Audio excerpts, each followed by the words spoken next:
Modifications to the Vega saw fence. Had quite a few people ask me they want more details on the modifications I made to this. So I'm going to take a little bit of time here and go into detail on what I did do.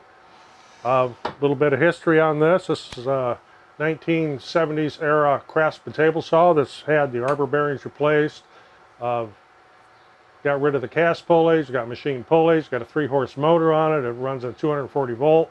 It's got a dust collection built in. On this side, I built in a router table. There's a DeWalt router underneath this rocker router lift.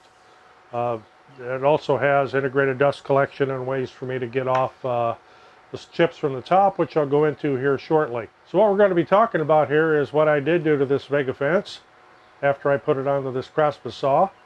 Coming up.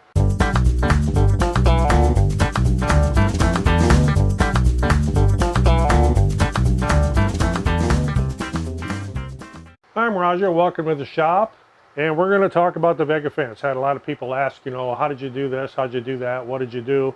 So I'm going to go into detail here on it and show you exactly what the modifications are. And I'll start with this side here, which is auxiliary fence side.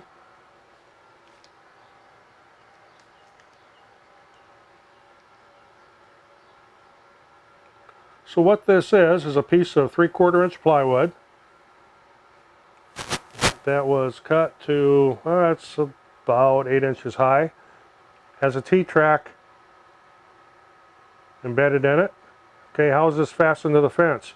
There are some holes in the fence for mounting an auxiliary fence, but what I chose to do was use 1/4-20 flathead screws. As you can see here, they're countersunk, and there's 3 of them on this side. There's 3 of them on the other side too for the router fence. We'll get to that in a minute. And once I got the T-track in there, routed 3/4 wide, 3/8 deep, rounded off the edges over here so I wouldn't get nicking myself on it. And it makes a real nice little place over here to store stuff, and that's one of my bad habits. But I do keep all my push sticks in this opening right here, and down on this end I keep a bunch of pencils. Now on the router table side, this is a double layer of 3/4 inch plywood with a T-track embedded, just like I did on the other side. And this is about 3 inches high. I guess I could get a tape measure here. Yeah, that's 3 inches high. While we're looking at the other side, yeah, it's 6 inches high. I guess that's pretty good. So this is also mounted to the fence, drilled and tapped, 1/4-20, flathead bolts, countersunk. Okay, this is the router fence. And this is made out of 3/4 inch plywood, and it's mostly just made out of scraps. This port on the top, not counting the adapter, is PowerTech, and 2.5 inch, part number 70152. And I bought this first, and then I made my port for it. Here again, got T-track embedded in the side. It's 3/4 inch wide, routed out, 3/8 of an inch deep, and that T-track is then screwed in with little flathead screws.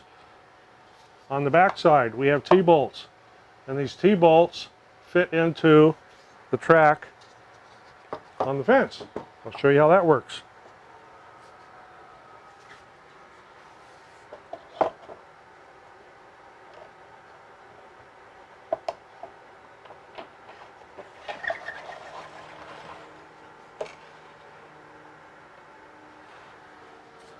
So that once I get this part in,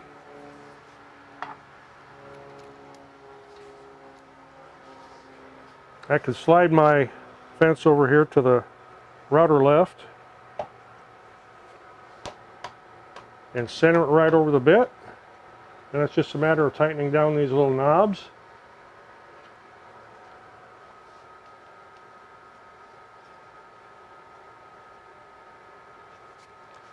Now I have the adjustment of using this as a router fence, and I do this quite a bit. Another thing I do is I have this track that's in the table here. This is like a miter slot track.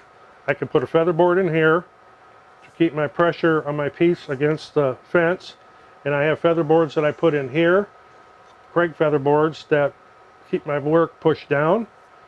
And over here I can either hook my rockler vac combination DeWalt rockler vac contraption there right to it if I'm just doing a little bit of work. If I'm doing a lot, I have a blast gate on the back side of the table here that I can open up and actually hook the hose to the internal dust collection on here. But actually I tend to use that a little bit more because it's easier to empty that than it is the internal one on here. And it's easier to see that one when it's full. And I have a bad habit of forgetting to check the one under there.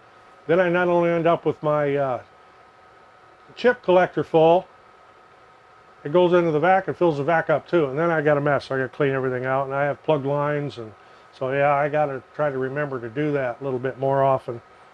This is how this works, and if I need to do something on the table here, I can take this whole thing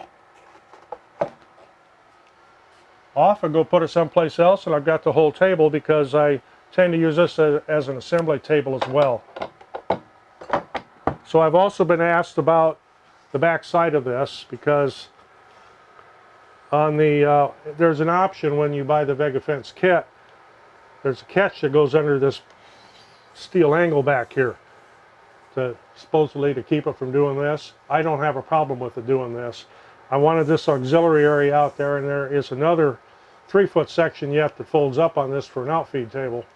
So I didn't want to have another slot or anything. I didn't need that, so I didn't put it on. I haven't had any problem with accuracy. There are some micro adjustments you could do on this. There's a little micro adjuster on here, which is this little knob right here that you can micro adjust. You can probably see that moving a little bit. And that silver knob you see on there does not come stock on it. It comes with a black plastic one, but that got broke. So I put the fancy aluminum silver one on there. But you can do micro adjustments like that. Pull this knob down, then that locks that. You can move this a little bit, but you can't move it any farther. You just have to remember to unlock this before you try to move your fence, or you won't be able to move it. But once this fence is locked down, I don't have any problem with it moving around or anything. So there's an overview on the modifications I made to the Vega fence. It was just a little wintertime project, and I didn't do both sides at once. I did the auxiliary fence side first, and then I got to looking at making something for the router table here, and an auxiliary fence on the other side, but much lower. The little router fence I did build here has got some nice compartments in it. I keep my setup blocks in there for like my raised door panels and rail and stiles. And I keep a little square in there for its pencils, push sticks up there, push sticks in here, tape measure, lots of pencils, and lots of sawdust, because sawdust always gathers in there. But yeah, it's good to do this video. I actually cleaned it out. Been a while. So if you got a little something out of this, appreciate getting a thumbs up. It always helps the channel. Of course, we're always looking for subscribers. Next to that subscribe button's a little bell. You click that bell, you'll be notified when I post another video. Otherwise, until the next one, I'm Roger in the shop. Thanks for watching.